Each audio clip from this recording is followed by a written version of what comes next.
여러분, 오늘 이 시간에 잘 사는 방식 두 번째로 제가 알려드리려고 그래요. 십자가상의 사원, 가상 7원 중에 네 번째 말씀은 그리스도로 태어나서 그리스도인으로 잘 사는 은혜가 뭐냐? 무엇을 사는 거냐? 사랑의 은혜로 살 뿐만 아니라 무슨 은혜로? 공의의 은혜. 뒤집으면 무슨 은혜? 자유의 은혜로 사는 것이다.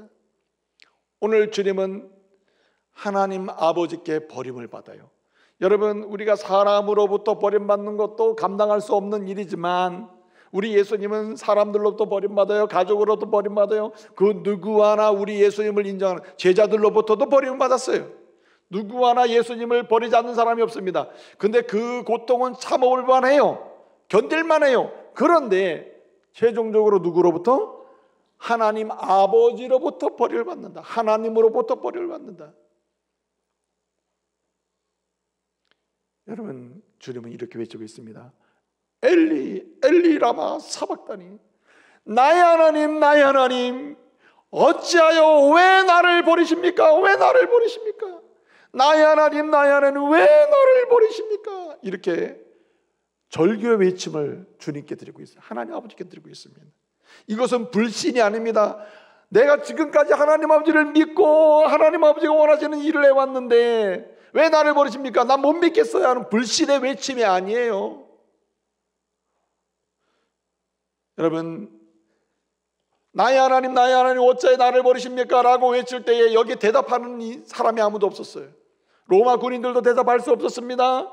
거기 십자가 밑에 있는 여인들도, 요한도, 그리고 수많은 지나가는 사람들도 우리 예수님을 향하여 대답을 할 수 있는 사람이 아무도 없습니다. 그 장엄한 외침, 놀라운 외침 앞에서 아무도 대답할 수 없었어요. 하나님 아버지조차도 우리 예수님의 엘리 엘리 라마 사박다니, 나의 하나님 나의 하나님 왜 나를 버리시나이까 라고 하시는 이 고통의 극한 절규 앞에서 하나님 아버지도 대답을 하지 않으셔요.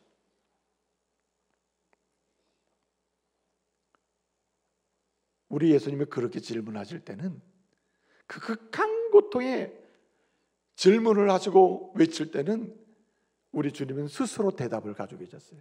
내가 왜 이렇게 버림받고 있는가, 버림받아야 하는가를 알고 계신 가운데서 그 버림이 하나님 아버지로부터 버림받는 영적 단절이 얼마나 극한 고통인지를 이 외침으로 보여주고 있는 거예요. 우리 예수님은요, 성령을 통하여 오래전에 다윗의 입을 통해 가지고 성령으로 주님의 외침을 들려주셨습니다. 그 구약시대에 많은 사람들도 이 메시아의 외침 속에서 오실 메시아를 십자가에 달려있어서 이 말씀을 외칠 예수님을 바라보면서 구원받았습니다. 시편 22편을 보게 되면 우리 주 예수 그리스도께서 성령으로 다윗의 입을 통해서 예언하시고 선포하신 말씀이 기록되어 있습니다. 시편 22편 1절 말씀에 보게 되면 이렇게 되어 있습니다. 나의 하나님 나의 하나님 어찌하여 나를 버리시나이까. 시편 22편 1절 말씀에 엘리 엘리 나의 라마 사박다니 왜 나를 버리시나이까, 이런 질문을 하고 있어요. 1절에서. 그리고 시편 22편 3절에 가다 보면 이렇게 얘기하고 있습니다. 이스라엘 중에 거하시는 주여, 이스라엘 가운데 거하시는 주여, 하나님의 백성 가운데 거하시는 자여, 믿음으로 구원받은 모든 사람들과 함께 하시는 주여, 주는 따라합시다. 거룩하시니이다. 주는 거룩하십니다. 엘리 엘리 라마 사박다니, 하나님을 향하여 지금 십자가상에 외칩니다. 나의 하나님 나의 하나님 어찌하여 나를 버리시나이까. 주님이 성령으로 다윗의 입을 통해서 미리 예언하시고 들려주셨는데 그 대답도 주님이 가지고 계신다. 주님이 그렇게 외치시고 시편 22편 3절에 대답을 하십니다. 내가 버림받는 이유 내가 알고 있습니다. 이스라엘 중에 거하시는 주님은 뭐 하시기 때문에? 거룩하시기 때문입니다. 하나님 아버지가 거룩하시기 때문에 나를 버리심을 내가 안다는 거예요. 주님은 이유를 모르고 십자가에 당하신 게 아니에요. 그리고 분노 속에 이렇게 외치는 게 아닙니다. 나의 하나님 나의 하나님 어찌하여 나를 버리십니까? 그렇습니다. 주님은 거룩하시기 때문입니다. 내가 압니다. 내가 이렇게 주님 앞에 질문하고 극한 고통을 절규로 외치고 있지만 주님 나는 압니다. 아버지 나는 압니다. 아버지 하나님 뭐 하시기 때문에? 거룩하시기 때문에. 여러분, 하나님은 절대로 하나님의 백성을 안 버리십니다. 하나님은 절대 버리지 않아요. 절대 안 버리시는 분인데 지금 이 순간 누굴 버리고 있어요? 자기 아들까지 버리고 있다. 아들까지 버리는 이유가 무엇입니까? 하나님 뭐 하시기 때문에? 거룩하시기 때문에. 도대체 왜 거룩하신 하나님의 아들을 버리십니까? 거룩하신 하나님이 버리는 건 딱 하나밖에 없어요. 버리고 그리고 징계하고 심판하고 진노의 잔을 쏟아붓는 건 딱 한 가지밖에 없어요. 거룩하신 하나님이 버리는 것 딱 하나, 거룩하지 않는 것 뭐죠? 죄입니다. 죄. 하나님은 거룩하신 하나님은 거룩하지 않는 것 곧 죄, 오직 하나, 죄에 대해서는 버리십니다. 그 죄에 대해서는 그 죄를 진 사람이, 죄를 가지고 있는 사람이 누군지 상관없이 버리셔요. 심판하셔요. 진노의 잔을 쏟아붓습니다. 여러분은 왜 나의 하나님, 나의 하나님 왜 나를 버리시니까 주님을 알고 있어. 주님은 거룩하시기 때문에. 그렇다면 무슨 말입니까? 지금 예수님이 뭐라는 얘기예요? 예수님께 죄가 있다는 얘기입니다. 하나님 나는 압니다. 왜 버리십니까? 나는 알아요. 하나님 아버지는 거룩하시기 때문에 하나님이 나를 지금 십자가상에 있는 나를 볼 때 나에게 뭐가 있기 때문에? 죄가 있기 때문에 주님은 죄진 적도 없고 주님은 잘못한 적이 없어요. 주님은 의로우신 분입니다. 그런데 언제 예수님에게 죄가 있단 말입니까? 택함받은 주의 모든 세상 가운데 있는 모든 사람들의 죄가 누구에게 올려졌어요? 우리 예수님께 올려진 거예요. 세상 죄를 지고 가는 하나님의 어린 양으로 지금 십자가에 지셨을 때 하나님이 보실 때는 죄는 버리십니다. 죄는 심판하세요. 하나님의 아들이라도 죽이십니다. 그래서 십자가에 심판을 하시는 거예요. 여러분, 하나님의 공의의 칼 앞에서 견딜 만한 사람이 있어요? 하나님의 공의의 칼 앞에서 보자, 나의 거룩한 이 아버지 앞에서 내가 너를 살피겠노라. 내가 거룩한 아버지로 너를 살피겠노라. 거룩한 내가 너를 살피노라. 공의의 칼로. 거룩하지 않으면 너는 죽는다, 버린다, 끝난다, 이렇게 되는 거예요. 누가 여기에 견디겠습니까? 그래서 여러분, 시장의 논리 또는 세상의 논리, 장사꾼의 논리로는 공의는 은혜가 아닙니다. 공의가 어떻게 은혜가 됩니까? 공의의 칼이 들어대는 순간 우리는 죽는데. 그런데 여러분, 십자가상에서 예수 그리스도를 향하여 우리 죄의 짐을 지고 십자가에 죽으시는 예수에게 미쳐온, 예수님께 직면한, 예수님께 찔리고 들어오는 이 공의의 칼, 공의의 십자가, 가시관, 공의의 창, 공의의 죽음, 공의의 영적 버림은, 여러분, 놀라운 것은 예수님께는 공의 자체로 남았는데, 공의의 칼로 남았는데, 이것을 바라보는 저와 여러분에게는 역설입니다. 이거 완전히 파라독스예요. 공의는 절대 은혜가 될 수가 없다. 그런데 놀라운 것은 예수를 향한 공의의 칼은 우리에게는 뭐가 됐다고요? 나 열심히 설명했는데 뭐라고요? 예, 자유의 은혜가 됐다. 할렐루야. 그 은혜가 됐다는. 그래서 여러분, 십자가상의 네 번째 말씀을 통해서 주시는 은혜는 뭐냐면 공의의 은혜다. 공의가 어찌 은혜냐? 예수님이 공의의 칼을 받음으로 공의가 완전히 완성이 돼요. 그러면서 우리에게는 뭐가 돼요? 자유가 주어지는 은혜다. 이걸 공의의 은혜 뒤집으면 자유의 은혜다. 할렐루야. 예수님이 우리의 죄를 뒤집어 쓰시고 십자가에서 하나님의 공의와 심판의 칼을 받으셨으므로 이 죄가 깨끗하게 정리가 돼버리고 우리는 죄로부터 자유케 된 줄로 믿습니다. 그래서 이 네 번째 말씀, 예수님의 절규의 말씀은 공의의 은혜의 말씀이고 우리에겐 자유의 은혜의 말씀을 믿으시기 바랍니다. 그래서 여러분, 우리는 십자가로 인하여 구원받은 사람은, 잘 태어난 사람은 사랑으로 살고 그 다음에 무엇으로 살아야 되느냐? 은혜로 사는데, 무슨 은혜? 공의의 은혜, 자유의 은혜로 살아야 될 줄로 믿습니다. 우리가 어떻게 태어난 사람이요?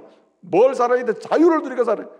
공의로운 자유를 누려야 된다. 한마디로 자유도 방종은 자유가 아닙니다. 하나님께서 주시는 자유는 죄로부터 벗어나는 자유, 사망으로부터 벗어나는 자유, 악으로부터 벗어나는 자유, 죄로부터 벗어나는 자유인데, 이 자유는 발전해요. 완벽하게 나가는 방향성을 가지고 있어요. 하나님이 좋아하시는 대로 살게 하는 자유. 할렐루야.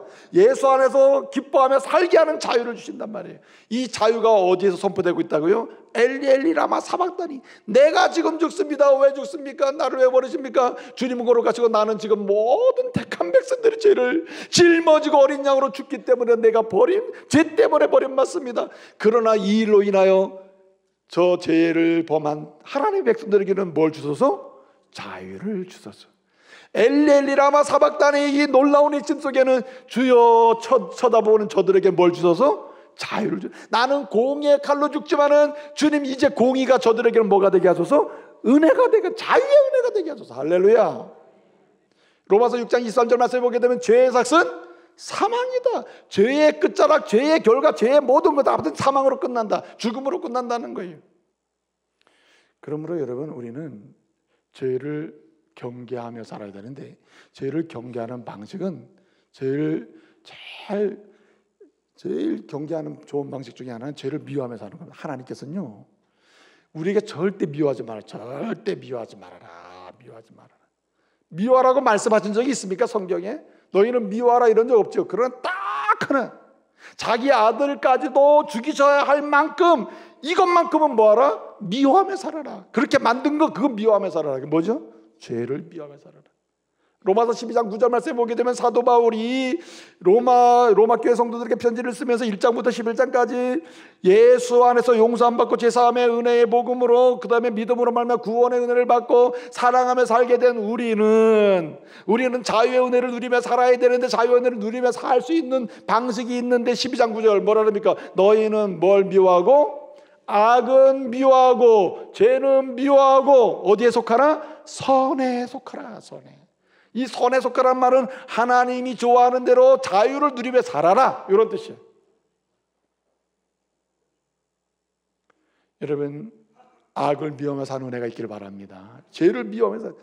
잠언 8장 13절 말씀 보게 되면 이런 말씀이 있습니다. 뭐라고 말씀하냐면, 여호와를 경외하는 게 뭐냐? 여러분, 우리가 여호와를 경외하는 것은 뭐 예배 잘 드리는 거, 기도 잘하는 거, 무슨 뭐 전도하는 거, 여러 가지 긍정적으로 내가 뭘 하는 쪽으로 생각을 하는데, 잠언 기자는 말합니다.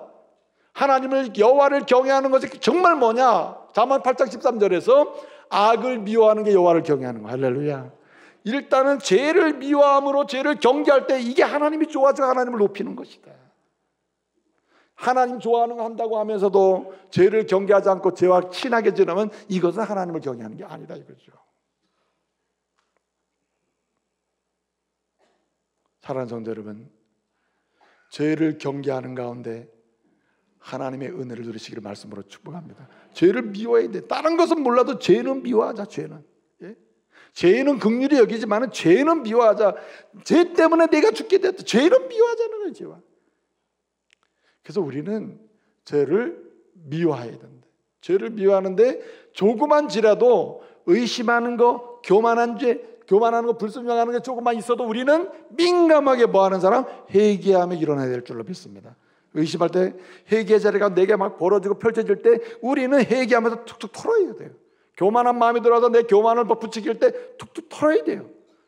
불순종이 들어올 때 털어야 돼요. 그래야 우리는 죄를 경계할 수 있다. 그래서 우리는 작은 죄라도 회개하자. 작은 죄라도. 여러분, 다음 신명기 28장 13절 말씀 보면 무슨 말씀이 있냐면 이런 말씀이 있어요. 자기 죄를 자복하지 않는 사람은 형통치 못하나니. 형통치 못할 사람이 한 부류가 있다. 어떤 사람이냐? 자기 죄를 고백하지 않는 사람, 자기 죄를 회개하지 않는 사람은 절대로 형통할 수 없다. 왜냐하면 그 죄가 그를 죽이기 때문에. 그리고 뭐라 그럽니까? 그러나 자기 죄를 자복하고 자기 죄를 버리는 자는 따라합시다. 불쌍히 여김을 받으리라. 한마디로 하나님이 예수 그리스도를 통하여 주시는 자유의 은혜를 누리게 된다는 말입니다. 할렐루야. 예? 그래서 회개가 그만큼 중요하다는 거예요. 여러분 보세요. 우리가 기도할 때 기도의 능력을 맛보려면은 기도에 뭔가 구하잖아요. 질병을 위해서 기도하고 주여 고쳐주세요, 치유해주세요, 문제를 풀어주세요 이렇게 기도할 때 이 기도응답의 이 강구의 능력이 나타나는 때도 언제냐면 뭐 할 때? 회개하며 기도할 때입니다. 야고보서 5장 16절 말씀에 보게 되면 뭐라 하냐면 너희가 너희 죄를 서로 고백하고 서로 내가 죄인임이 이런 죄를 졌습니다 하고 서로 고백하고 하나님께 말씀을 드리면서 병 낫기를 위하여 기도하라. 의인의 강구는 역사하는 힘이 많으니라. 할렐루야. 의인의 강구가 될 수 있는 힘은 회개하는 거예요. 의인이 따로 있는 게 아니에요. 그리스도 이름으로 회개할 때 내가 의인이 되고 그 강구는 능력으로 나타날 줄로 믿습니다. 여러분, 구약성경의 선지자들이 모든 한 명도 빠짐없이 모든 선지자들이 외치는 하나의 외침이 있습니다. 죄를 경계하며 살아, 경계하여야 산다, 경계하지 않으면 죽는다. 죄를 경계하는 방식 중에 하나는 회개하는 것이다. 이건 구약성경의 진리입니다. 구약성경에 끊임없이 말씀한 이건 신약의 진리이기도 해요. 이 호세아 6장 1절에 보면 이런 말씀이 있습니다. 보라, 오라, 우리가 여호와께로 돌아가자. 여호와께로 돌아가자. 한마디로 이 회개하며 돌아가자는 얘기 아니에요. 너희가 여호와께로 돌아가면 저가 너희를 찢었으나 너희를 낫게 할 것이요 너희를 치셨으나 너희를 깨끗게 하실 것이다. 할렐루야. 돌아가는 사람은 찢어진 것 고칠 수가 있고 꼬맬 수가 있고 상처난 것 치료받을 수가 있다. 이게 회개의 능력입니다. 여러분, 회개하는 가운데 민감한 지극히 작은 이 정도야 뭐 이거 아닙니다. 남들이 알지 못하는 순간까지도 우리가 인식될 때에 우리는 지극히 여유있게 하지 마시고 어떻게 해요? 즉각적으로 회개하며 나가야 되는 거예요. 그럴 때 하나님께서 은혜를 주셔요. 은혜를. 여러분, 그러기 때문에 이게 우리 힘으로 안 되잖아요. 그래서 자유의 은혜를 누리는 또 다른 방식이 있는데 어떠한 상황에서도 절대적으로 하나님을 신뢰해야 됩니다. 할렐루야. 우리가 죄를 경계하다 보면은 결국은 어디로 가냐면 이거 의심을 경계하고 예컨대 무슨 교만을 경계하고 불순종을 경계해서 뭔가 죄를 미워하고 끊임없이 회개하는 거 나가야 되는데 이게 내 힘으로 안 되는구나를 깨닫게 돼요. 그래서 어떻게 합니까? 전능하신 하나님을 신뢰하게 되는 거예요. 예수 이름으로 하나님을 신뢰하며 가야 돼요. 여러분, 오늘 말씀 보게 되면 엘리 엘리 라마 사박다니 나의 하나님 어찌 나를 버리시나이까. 여러분, 버리시는 분을 누가 신뢰합니까? 날 버리는 분을 누가 신뢰합니까? 근데 예수님은 말씀하고 있어요. 나를 버리시느니 왜 버리십니까? 압니다. 내가 죄를 뒤집었었기 때문이고 주님 보시기에 거룩하신 주님 앞에서는 진노의 칼 공의의 칼을 맞아 저들에겐 자유를 주시게 함인지 압니다. 그러나 이 극한 고통과 눈물의 상황에서 설명할 수 없는 아픔의 상황에서 내가 살 수 있는 길, 내가 의뢰하는 분은 오직 누구밖에 없어요? 하나님 아버지밖에 없다. 나의 하나님 부르잖아요. 엘리 엘 하나님 리 나의 엘리 나의 하나님. 근데 이건 굉장히 중요한 말이에요. 여기 나의 하나님인데 이 나는 나는 할 수가 없습니다. 나는 어떻게 할 수가 없습니다. 나는 더 이상 받을 수밖에 없습니다. 나는 받아들일 수밖에 없어서 내가 지금은 어떻게 움직일 수 있는 게 없습니다. 나는 무능합니다. 여기 나에는 굉장히 낮아지는 명칭이에요. 그러나 반대로 엘은 굉장히 당신밖에 없다고 하는 표시의 엘이에요. 이제 하나님이란 뜻이에요. 그러므로 나의 하나님 리엘이에요. 리엘. 나의 하나님 낮아짐에서 올리는 거예요. 나는 안 됩니다. 그러므로 나는 내가 절대적으로 신뢰할 수 있는 분, 이 상황에서도 믿을 수 있는 분, 이 상황에도 내 인생을 맡길 수 있는 분, 이 상황에도 내 모든 상황과 사건을 의뢰할 수 있는 분은 누구밖에요? 당신밖에 없습니다. 그러면서 하나님 부르는 거예요. 주님은 오늘 우리에게 말씀하시는 거예요. 내가 너의 모든 죄의 짐을 지고 하나님의 공의의 칼을 맞고 진노의 잔을 받아서 이 문제를 해결하니 이제부터는 내 이름으로 너희가 어떠한 상황 속에서도 누구를 신뢰하라? 내 이름으로 하나님 아버지를 신뢰하며 살아라. 혹시 고난과 고통, 역경의 문제로 아파하는 분이 있습니까? 부부의 문제든 가정의 문제든 자녀의 문제든 사업의 문제든 아니면 말로도 할 수 없는 영적인 정신적 문제든 아니면 육체의 고통의 문제로 고통하며 아파하며 절규하는 사람이 있습니까? 여러분, 절대적으로 하나님을 신뢰하는 은혜가 있기를 바랍니다. 나의 하나님을 부르셔야 돼요. 하나님께로 나아가야 하는 것이에요. 주님이 말씀하시는 거예요. 내가 단번에 해결했으니 앞으로는 이런 문제가 있을 때, 고통의 문제가 있을 때 너희는 내가 하나님 아버지를 부른 것처럼, 하나님을 찾은 것처럼 너희도 하나님을 신뢰하라. 내 이름으로, 이제는 내 이름으로 하나님을 신뢰하라. 하나님으로. 예수 이름으로 하나님을 절대로 신뢰하라는 거예요. 여러분, 우리 예수님께서 십자가에 그 고통을 당하고 있을 때 지나가던 사람이, 밑에 있는 사람이 조롱하고 비웃었습니다. 왜 비웃었을까요? 꼴 좋다, 이제 죽는구나, 이게 아니고 진짜 비웃음의 대상이 된 주제가 있다니까요. 뭘 비웃었을까요? 마태복음 27장 43절을 보게 되면 이런 말씀이 있습니다. 저가 하나님을 신뢰하니 하나님이 원하시면 하나님이 저를 구원하시리라. 이렇게 하면서 비웃는 거예요. 무슨 말입니까?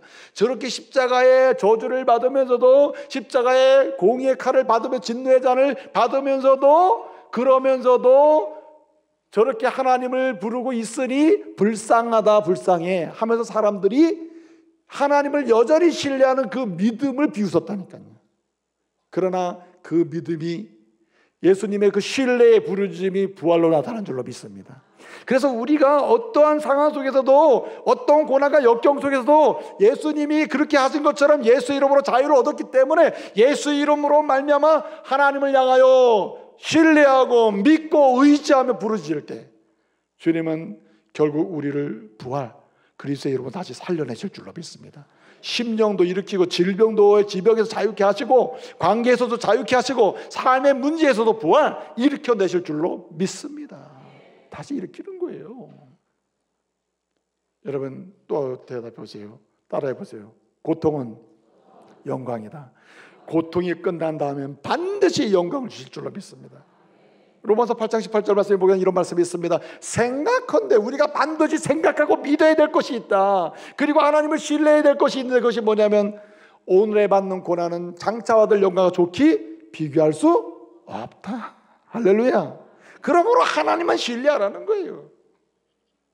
여러분, 정말 이 자유의 은혜를 잘 누리기를 원한다면 인생의 모든 질문을 하나님께 하시기 바랍니다. 답답해요, 하나님께 물으세요.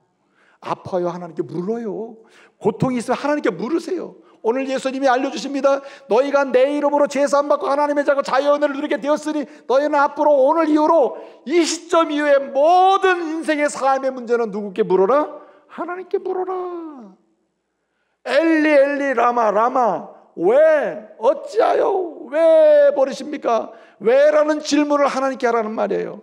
왜 내게 이런 일이, 왜 이런 일이, 주님 어떻게 된 겁니까? 물으라는 얘기예요. 물을 때마다 주님은 응답해 주실 줄로 믿습니다. 하나하나 응답해 주는 거예요. 예? 그래서 자유의 은혜를 누리는 마지막 방식은 모든 질문은 누구에게 하라? 하나님께 하라. 이 엘렐리 라마 사박단의 마지막 선문이에요. 내가 한 것처럼 내 이름으로 하나님께 물어라. 다 물으시기 바랍니다. 물을 때마다 주님은 대답해 주실 줄로 믿습니다. 하나하나 대답해 주실 줄 믿으시기 바랍니다. 버트란트 러셀이라고 하는 사람이 책을 썼는데 남겨진 책이 뭐냐면 나는 왜 그리스도인이 아닌가, 이런 책을 썼어요. 책을 써도 나는 왜 그리스도인이 되었는가, 이런 책을 썼어야 되는데 나는 왜 그리스도인이 아닌가, 이런 책을 쓴 거예요. 그 역사 속에서 그 사람 죽었습니다만 그 사람의 인생 여정에 가장 불행한 책이라 이게. 그러면서 그 속의 내용을 보면 뭐냐면 나는 왜 하나님을 신뢰하지 않는가, 이런 얘기를 쓴 거예요. 왜 이 사람이 이런 책을 쓰고 그런 인생으로 살다가 죽었을까요? 십자가의 엘렐리라마 사박단의 음성을 듣지 못했기 때문이에요. 이 음성의 깊이와 넓이를 몰랐기 때문이에요. 하나님께서 그리스도에게 진노의 칼을 대셨을 때 이것은 공의의 칼을 대서, 공의는 칼이, 우리에겐 칼이 아니라 우리에게 뭐가 됐다고요? 자유의 은혜가 됐다는 사실을 몰랐기 때문이에요. 여러분, 저와 여러분이 이제 십자가상의 치료 중에 사원의 말씀을 통해서 우리에게 주신 자유의 은혜, 그리스도 안에서 마음껏 보기에 좋게 살아갈 수 있도록 하신 그 은혜를 누리며 사시기를 말씀으로 축복합니다. 죄를 경계하셔야 돼요. 하나님을 절대로 신뢰해야 돼요. 모든 질문은 누구에게? 하나님께 드려야 돼요. 사람에게 구하지 마세요. 하나님께 물으면 하나님께서 대답해 주실 줄로 믿습니다.